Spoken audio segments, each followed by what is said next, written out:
sono svegliata da poco e penso già a te.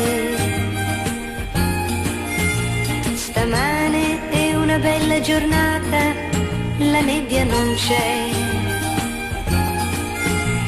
La brezza leggera del giorno dalla finestra entra di già.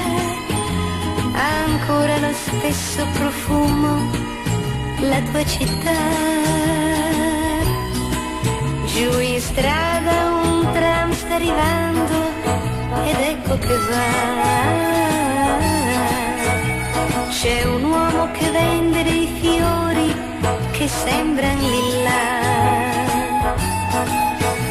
Il tempo da noi si è fermato e credo proprio non passerà.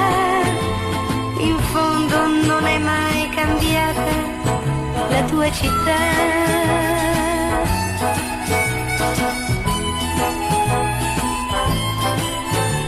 Fra poco, ancora mezz'ora e il postino verrà. Io spero qualcosa per me, stavolta lui avrà. C'è un fiore sul mio balcone che non so ancora se fiorirà. Io credo ti aspetterà sempre la tua città.